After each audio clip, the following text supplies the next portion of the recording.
itel s23 plus এটা হচ্ছে itel কোম্পানির সবথেকে বেস্ট স্মার্টফোন। বাজেট ফোনগুলোতে আমাদের স্পেসিফিকেশনের পাশাপাশি ডিসপ্লে ডিজাইন আর লুকও স্যাক্রিফাইস করতে হয়, কিন্তু এই itel s23 প্লাসের বেলায় সিনটা আলাদা।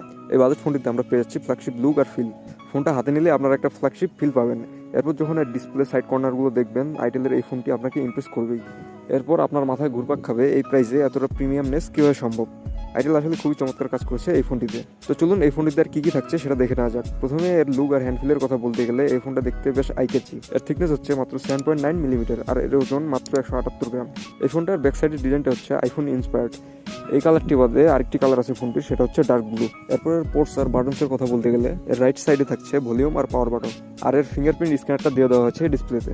হ্যাঁ বন্ধুরা, এটাতে থাকছে ইন ডিসপ্লে ফিঙ্গারপ্রিন্ট স্ক্যানার। এই প্রাইস পয়েন্টে আমার মনে হয় না যে আর কেউ ইন ডিসপ্লে ফিঙ্গারপ্রিন্ট দিচ্ছে। এর ফিঙ্গারপ্রিন্টের আনলক স্পিড ভালোই ছিল, টাচ করা মাত্রই আনলক হয়ে যাচ্ছিল ফোন। এরপর ফোনটির নিচের দিকে থাকছে SIM tray, microphone, type C port আর স্পিকার গ্রিল।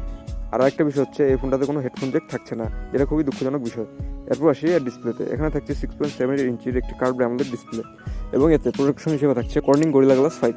এই প্রাইস রেঞ্জে আপনারা এরকম ডিসপ্লে কোথাও পাবেন না। এরপর ডিসপ্লেটির কোয়ালিটির কথা বলতে গেলে এই ডিসপ্লেটির কোয়ালিটি ছিল খুবই চমৎকার। অ্যামোলেড হওয়াতে যথেষ্ট কালারফুল ছিল এই ডিসপ্লেটি, সাথে সাথে ডিসপ্লেটির শার্পনেস আর ডিটেলসও ছিল গুড এনাফ।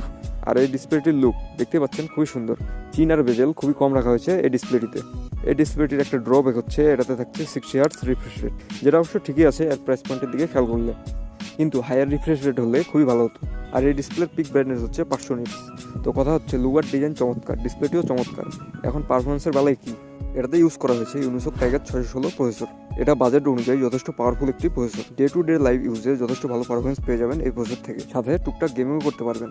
গেমিং এর বেলায় ফ্রি ফায়ার স্মুথলি চলে, সেরকম মেজর কোনো ইস্যু চোখে পড়বে না। মোবাইল লিজেন্ড, ই ফুটবল, অ্যাসফাল্টের মতো গেমগুলো মোটামুটি ভালোই চলে ফোনটিতে, তবে হালকা পাতলা ফ্রেম ড্রপ লক্ষণীয়। পাবজির কথা বলতে গেলে 40 FPS এ খেলতে পারবেন গেমটি, তবে কথা হচ্ছে স্মুথ গেম প্লে পাবেন না, স্পেশালি এনিমি স্কোয়াড আশেপাশে থাকলে ফ্রেম ড্রপ বেড়ে যায় ফোনটিতে। এছাড়া যারা গেম খেলেন না তাদের জন্য এই প্রসেসরটি যথেষ্ট ক্যাপেবল।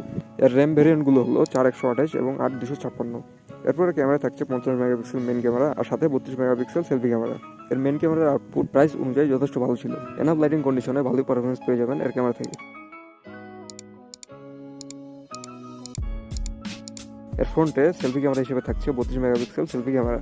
এটার আউটপুটও ছিল যথেষ্ট ভালো। এরপরে ব্যাটারি সেকশনে থাকছে 5000 mAh ব্যাটারি এবং 18 ওয়াট ফাস্ট চার্জার। তো এই হলো itel s23 প্লাস। এই ফোনটিতে অনেকগুলো চমৎকার সাইড রয়েছে, যেমন লুক, ডিজাইন, হ্যান্ডফিল, ডিসপ্লে, তারপরে ব্যাটারি লাইফ।